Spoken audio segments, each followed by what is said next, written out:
The new president-elect of the Dominican Republic, Leonel Fernández, takes office on August 16th. It has been said that he will bring the flavor of New York City, where he lived in his youth, to his country. Immediately after his election, Fernández announced the, quote, the government of modernization and development, unquote, that would end authoritarian rule in the Dominican Republic. There's a lot of hope riding on his administration. Leonel Fernández is here, and I'm pleased to have him here to talk about his region of the world as well as his administration, coming as it does following a long tenure by Joachim Balazer. Welcome to the broadcast. Thank you, Charlie. Yours is an amazing story. And if I could say so, we would say normally this is a great American story, but this is a great Dominican story. 8 years old, you come to the United States. Lived where? Well, I lived in on 95th Street and Amsterdam Avenue. That's mid-Manhattan. Yeah. And went to school at what? Well, first I went to PS 75, it's a public school on 95th Street and West End Avenue. And after that, I went to junior high school 118, which is Joan of Arc, 93rd Street between Amsterdam and Columbus Avenue. And then I entered high school, Brandeis High School. That's when I went back to the Dominican Republic. Why did you go back? Well, I was living with my mother and brother, who's older than me. And my mother had two jobs. She was working as a nurse during nighttime from 7 o'clock at night until 6 o'clock in the morning. And then she was working at a factory from 10 o'clock until 4 o'clock. And so we didn't have too much time to spend together. And so my mother decided that I should go back. Your mother was worried what might happen to you in the streets. No, and that she didn't have the opportunity, really. I mean, two jobs, we were alone. My mother was divorced, and she just couldn't handle both of her sons here. Is she alive today? Yes, she is. So she has seen you be the president-elect of the Dominican Republic? Yes, she has, and she is very happy about it, of course. You had never run for public office before? No, I had not, even though I've been involved in politics for 25 years now. It has to do basically with the political environment in the Dominican Republic. During the 70s and the beginning of the 80s, democratic processes was not well understood or accepted in the Dominican Republic. There were irregularities in the elections, and basically one party was in control, and only after 1978 was there alternative in the election process, and a different party came to power. So, as you know, in the Dominican Republic, as in the rest... the Democratic Revolutionary Party? Yes, at the beginning, the Dominican Revolutionary Party. But in 1973, there was a split. And then we formed a new organization. We founded a new organization, which is the Dominican Liberation Party. I was a founder of this organization back from 1973. But I was going to say that in the 70s and the beginning of the 80s, in the Dominican Republic, as well as in the rest of Latin America, people were considering more the possibilities of social revolutions instead of coming to power through electoral processes. So it has been a major change that has taken place. We now share democratic values. We believe in democratic institutions, but during the 15, 20 years before that, not really. And for that reason, I never really was even interested in getting elected into public office. Because there was no democracy in a sense. Exactly, there was no democracy. So Dominican Republic essentially went from Trujillo to Balaguer, who's been in power for most of the time since then. Well, after Trujillo's death, the leader of our party, Juan Bosch, was elected president back in 1962. But after 7 months only in office, he was overthrown by a coup. In '65, there was a massive revolt in the Dominican Republic, but it was ended with President Johnson sending the U.S. troops back in '65. Then Balaguer really started his regime in 1966, and he was there for three periods, continuous periods, from '66 to '78. Now in '78, the Dominican Revolutionary Party won the elections. Right. And this is when things become more pluralistic in the Dominican political scene. People had high expectations that the PRD would introduce changes in the Dominican political landscape. But the PRD became a failure economically, and it didn't have a solution to the social demands of the population.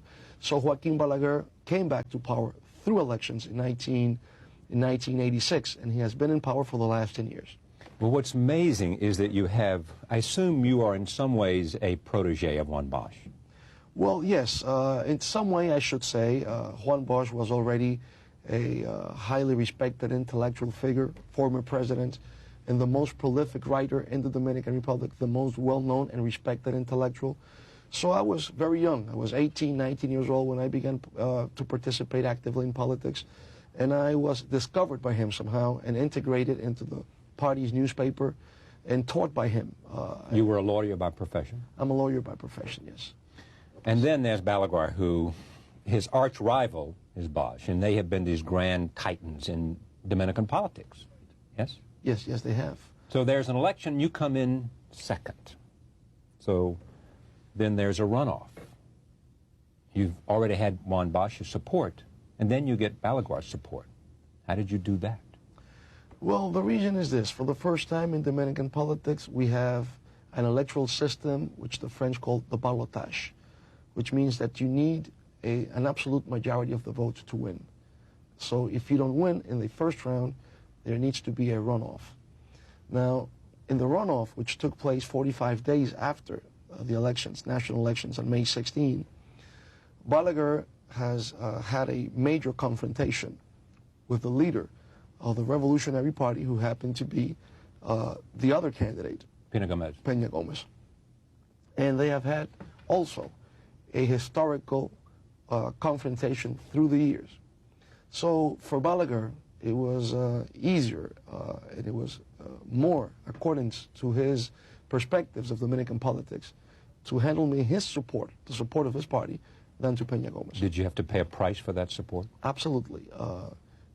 Dr. Balaguer indicated that he was supporting our candidacy without any conditionalities, that he was doing it for patriotic reasons.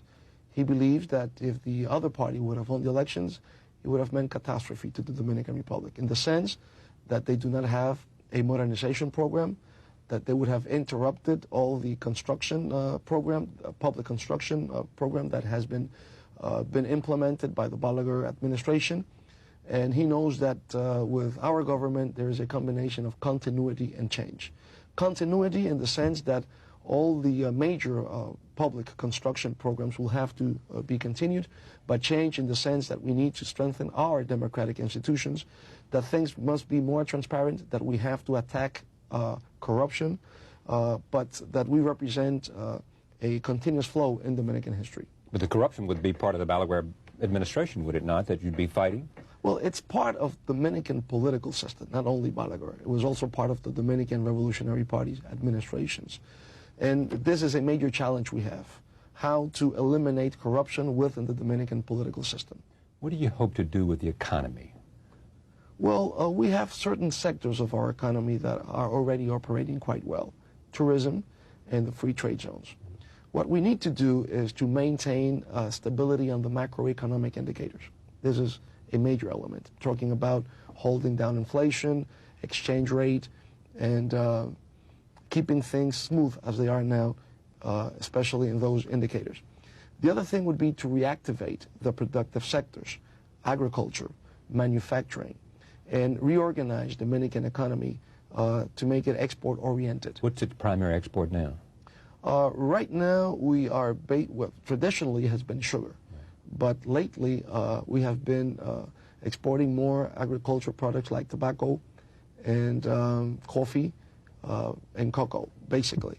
But our main exports is through the free trade zones, textiles, apparel, footwear, through the free trade zones.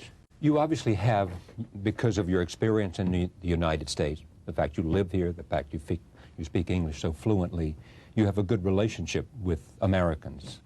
You know Dr. Kissinger, and you know other Americans who either have some investment in the Dominican Republic. What's the relationship between, and what relationship do you hope to establish between the Dominican Republic and the United States? Well, there and has... the United States economic interest. Economic interest. Well, I think there is a long tradition of relationship between both of our nations. And of course, for me, having lived in the States and being somehow bilingual and bicultural is an asset for the Dominican government. I've also paid close attention to U.S. foreign policy towards Latin America and the Caribbean in particularly. And right now, I will define a common agenda between the Dominican Republic and the United States in terms of immigration, controlling drug trafficking in the area, human rights and democracy, cultural exchange, and environmental protection. And for us to promote the Dominican Republic within the United States in terms of tourism and in terms of foreign investments towards the Dominican Republic. Tourism in our country has become a major attraction to Europeans. We have Germans, Italians, French traveling to the Dominican Republic. But for some reason, we have not been able yet to attract U.S. tourism to the Dominican Republic, even though Dr. Kissinger and many of the U.S. celebrities, Barbara Walters, travel to the Dominican Republic and they stay in Casa de Campo. But we need to promote more the Dominican Republic in order to attract tourism back to our country. Oscar de la Renta has been a friend of Dominican Republic. Well, Oscar de la Renta was born in the Dominican Republic, and I say he's one of our best promoters.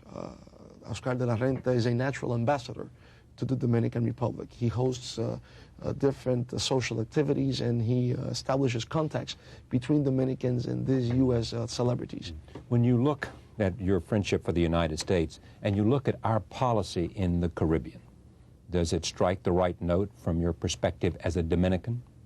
Well, as you know, there are certain programs in the economic side that have been beneficial to the Dominican Republic. For example, there's the Caribbean Basin Initiative, which was implemented back from 1984. This has been the framework for the operations of the free trade zones. So this has been a positive. Right now, there are many changes going on.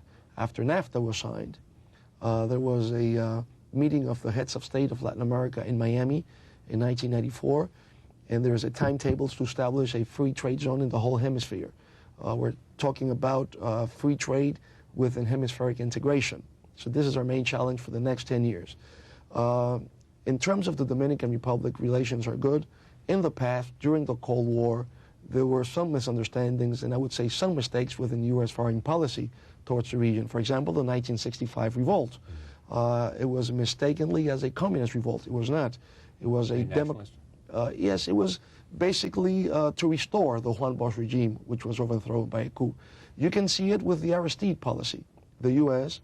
Was able to return Aristide back to power in 1993, I think. And even though the United States felt necessary to bring the troops down to do that, it met with approval in the Dominican Republic, which is, most people know, the Dominican Republic and Haiti share the island.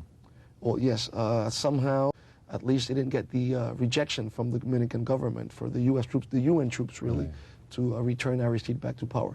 But what I was trying to say is that there is some sort of historical parallelism between Juan Bosch and Aristide, both elected, both overthrown by a coup 7 months after they were elected, but the U.S. government in '65 sent troops to prevent Juan Bosch to return to power. It sent troops in 1993 to return Aristide to power. The reason, the Cold War. The Cold War is over, so therefore there is a different U.S. foreign policy towards the region, which I think is more appropriately and more in accordance to the region's interests. it doesn't see the fear of communism the way it did. Not anymore. I think the Cuban Revolution played a major role in this. What about Castro? How long do you think he can remain in power in Cuba? Well, you never know. There is always uncertainty with Fidel. After perestroika and glasnost in the Soviet Union and all the Eastern European countries collapsed, everyone was saying that the next term was Castro. He has survived for a couple of years. You never know. But we do think that the future of the hemisphere and the future of the world is democracy.